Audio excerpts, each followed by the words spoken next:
February 22nd, 2026, Mexican Special Forces took down Necio Ruben Oera Cervantes in the highland town of Tapalpa, Jalisco.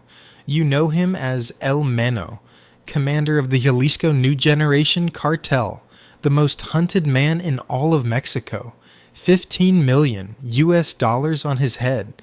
Within hours of him drawing his last breath, his organization lit the country ablaze.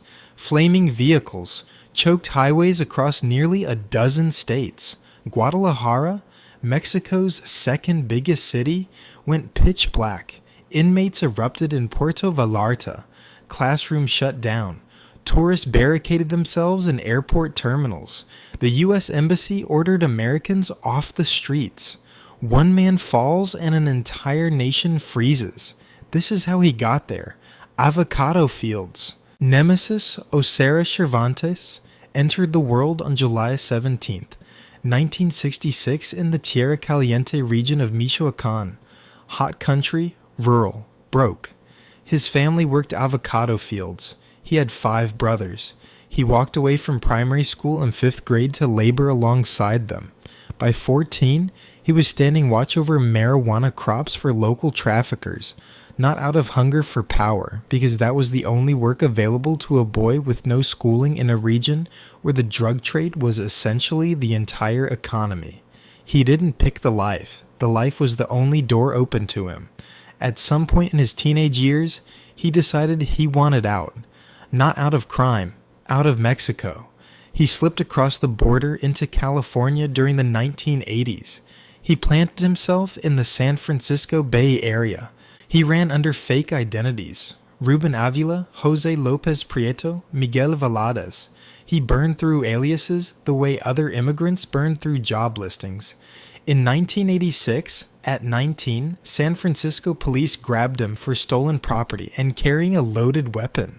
2 months after that, his first child was born. He kept crossing back and forth under different names through the late 80s. No empire building, just grinding, small time, desperate.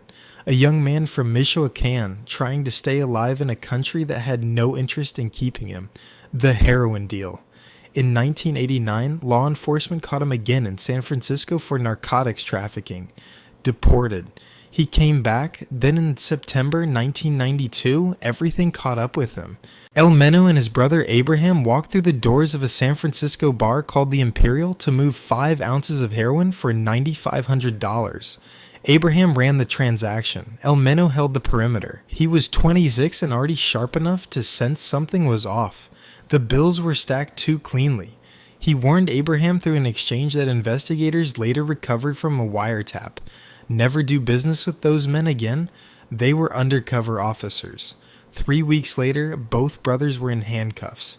El Mencho faced a calculation. If he took it to trial and lost, Abraham, who was already carrying felony drug convictions, was likely looking at life. His attorneys told him a jury wasn't going to save him, so he took the deal. Guilty. 5 years.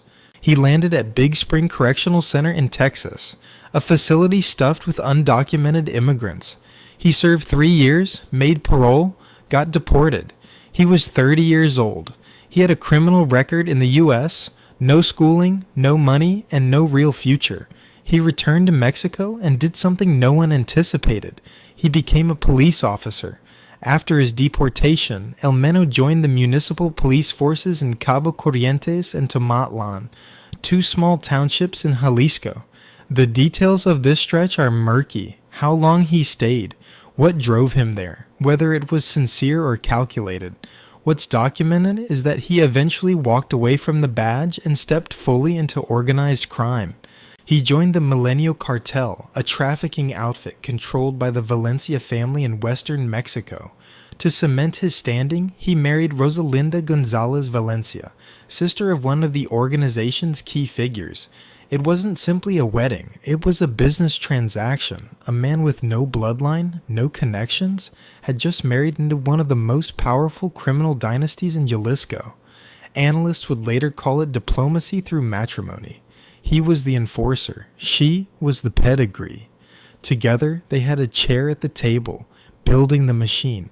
Inside the Milenio cartel, El Mencho commanded the assassination squad protecting cartel boss Armando Valencia Cornelio, known as El Maradona. When El Maradona was arrested in 2003, the Milenio cartel came under fire from Las Zetas, operating with Gulf cartel backing. The Valencia family was pushed out of Michoacan and relocated to Jalisco. In Guadalajara, El Mencho and the Milenio cartel stitched together an alliance with the Sinaloa cartel through a capo named Ignacio Nacho Coronel.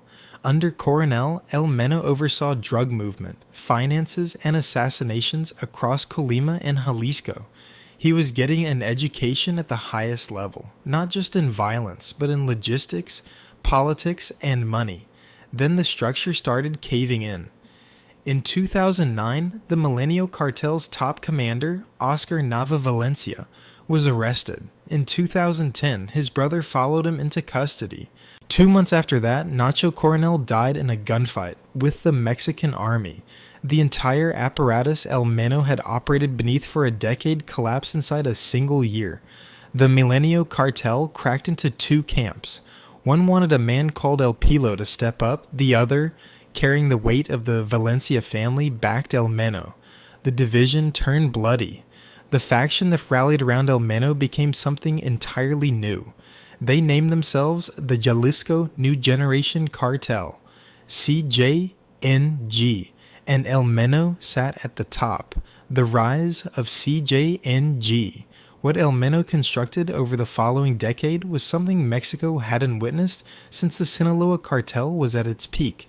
CJNG didn't just move drugs, they fought wars on a scale that made competing organizations look like neighborhood operations.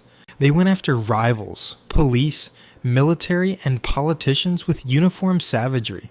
In May 2015, responding to a government crackdown, the cartel deployed roadblocks across multiple municipalities at once and brought down a Mexican military helicopter.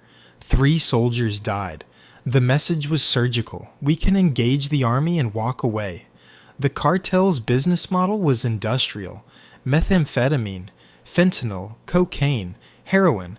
They controlled seaports for funneling chemical precursors in from China. They ran labs. They managed distribution webs stretching from Jalisco deep into the U.S. Midwest. Under El Mencho, CJNG spread into dozens of Mexican states and built footholds in the US, Europe, and Asia. The DEA labeled it one of the most powerful and fastest expanding criminal organizations on the planet. El Mencho ran it with precision. He wasn't flashy.